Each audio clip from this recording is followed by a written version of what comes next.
Super speed is undoubtedly one of the coolest superpowers in cinema and one of the most enjoyable on screen, whether it's a blur or in bullet time.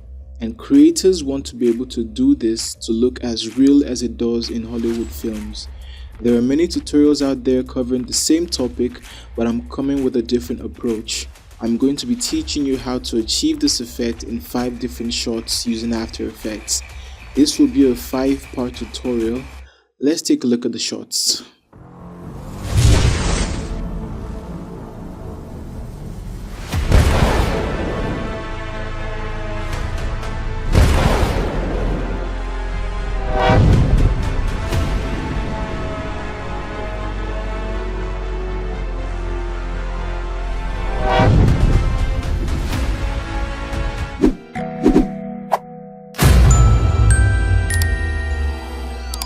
Okay, so here we are in After Effects, and the first thing I want to do is create a new composition. Now for this first look, you're gonna have to shoot your footage on a tripod, so have your camera locked on a tripod to make sure it's not moving, make sure it's not shaking. This video, my actor didn't do much. I just had him run from one point to the other and then run off frame. For this effect to be achieved flawlessly, you need to make sure that your camera is locked off and then nothing in your background is moving. But for this footage, when shooting, I did not pay attention, but if you go in closer and then you look at the trees behind him, they were being blown about by the wind. So the first thing I'm going to do is separate him from the background, so when he moves with the super speed, the trees are going to be moving with the same usual speed. Duplicate my footage 3 times, turn the third one off. I'm gonna name this one trees, this one floor, and I think we'll leave the last one as footage. I turned the last 2 off. So for the trees, what I'm gonna do is draw a mask, just a rough mask around the areas that he's not going to show in. Just here, just ones above the clouds, and so you have the lower part black. Then you go for floor. What you want to do with the floor footage, you're just gonna have to scroll and look for a point where he is no longer in frame. Go to time, freeze frame, extend that to cover the whole thing. So now we have a background. So now that we have that, we're gonna go to the footage, turn it on, take it up to the top, and then you scroll. I don't want my footage to start from this beginning. It was standing for too long. Let's just go straight to the point where he's gonna move. Okay, so I think my footage will start here. Trim come to work area. All right, I think that's good. We move forward in time to the point where he runs off the frame, and boom, I think that's the motion I want. So I press Ctrl+Shift+D on my keyboard to split the footage at that point, move forward 2 frames, trim the clip to start there. So you just begin to drag your clip to the point where he stops. When he stopped, he was standing for too long before running off frame, so I'm going to stop the footage close to when he's about to leave. Alright, stop it there, and then I'll take it to that 2 frame point. So he comes here 1, and move it forward a bit here. 1 frame, 2 frames, then so boom, boom. And then I move forward to the point he's about to leave the frame. I think this is, okay, that is it.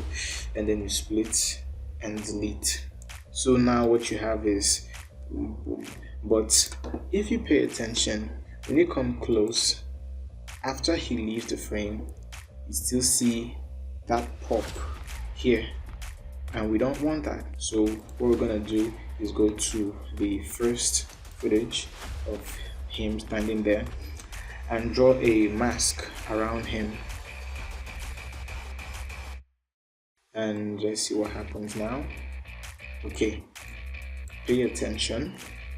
you won't see that pop anymore. I think maybe you will a little just here, but nobody's going to really pay attention when he's moving the speed, and well, we just need to focus on everything else. All right, so you come up here and then you do the same thing for this footage. So I go back a bit and then I play from here. You see, you just pop, pop, pop, boom, it's off the frame.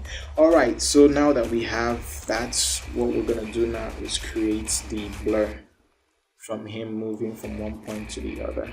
And what I'm gonna do is duplicate this clip, take it up, and then I rename it blur.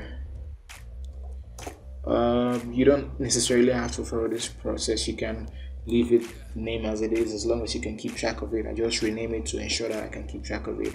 So you delete the mask, just move forward to the point where he's running, just to have that running look, and then you trim it to one frame. Yeah, go closer, drag that frame back, yes, to this point.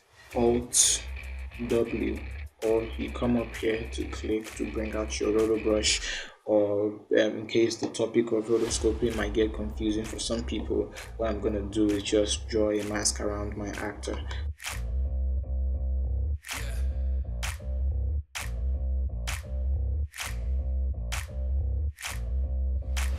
Okay, we have our actor in a mask now, so what I'm going to do is Ctrl+Shift+C to pre-compose it and still name it blur. Move all attributes to new comp. Okay, so now he's just a blur and pop, pop, pop, pop, hat. Continue. Press Ctrl space and type in fast blur or fast box blur blobs. Fast box blur. In case you don't know what I did to apply the effect, what I did was press Ctrl space, and that brings up a panel brought to you by Video Copilot Effects Console. So all you have to do is click on your clip, press Ctrl space, and it comes up. You just type in whatever effects you want, say bar, and hit enter, and it applies. That's how it works. But if you don't have Effects Console, you just go to your effect and presets, then you type fast box blur, or if you just type fast, it comes up, and then you just drag it and take it into your footage. So we have that. I think I'm gonna move my anchor point. See this little point here? You just press Y so you can move it. You hold it and take it to your actor. Now, if you don't know what the anchor point is, the anchor point is the center of your footage, or should I say the center of your clip or file or whatever. That means that's the center of the video. So whatever I'm doing, if I'm scaling, rotating, whatever, it starts from that point. So what I'm gonna do next is turn it into a 3D layer, increase, I think we'll take our blur to horizontal, yeah, and then you increase it. Okay, so you just move him forward in time a little and rotate him a little, but okay, you duplicate it one more time, move it forward, and then when you go forward, you rotate it a little more, and then move it closer to the ending. So you move from here to here. So I think I'm gonna duplicate it one more time, move it to where he stopped, and then just take it closer to him, so you know the blur enters his body, and it's running out of him a little, but let's just see what it looks like now. Alright, I think that's looking pretty good. Now we have him running from this point to this point, and when you pay attention to the trees and everything, when he makes that move, they remain the same way. That's what we were going for. So now we're just gonna have to go to the ending where he runs off the frame. Take this one down. It depends on what you're doing. If the blur is not bright enough, if you want it to be, let's say, more detailed, just pre-compose the blur, press Ctrl+Shift+C. I think I'm still gonna name it blur. Control D.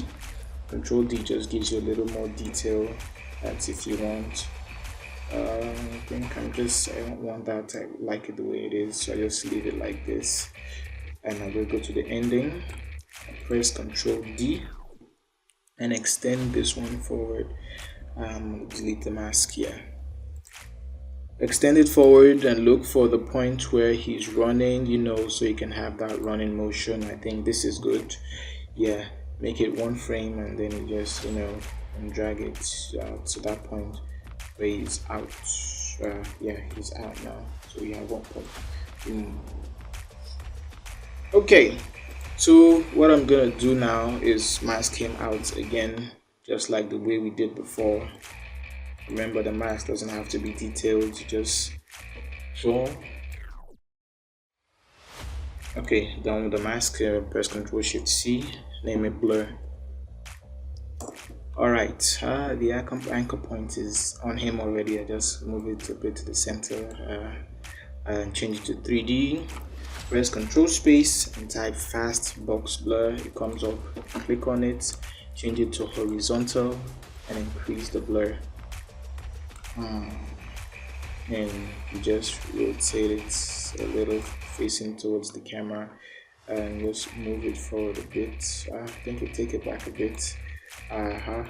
Control D, duplicate it, move it forward 1 frame, and I think he should be very fast, so this time take him all the way closer to the end frame. Increase the blur a little. Yeah, I think that should do. Alright, so when we play it back, we have this.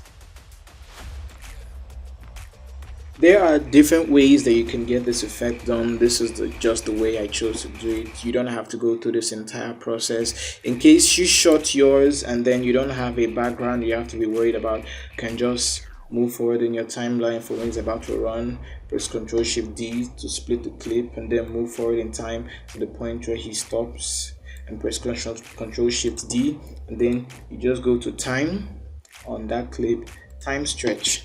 Now if you go for a lesser time, the faster your footage will be, so I'm just going to go for like 20 and it stretches down. I just pull this one down, so this one makes your actor move forward a bit. I think that is too slow, so I'm just gonna go time and reduce it a bit. Let's say 5.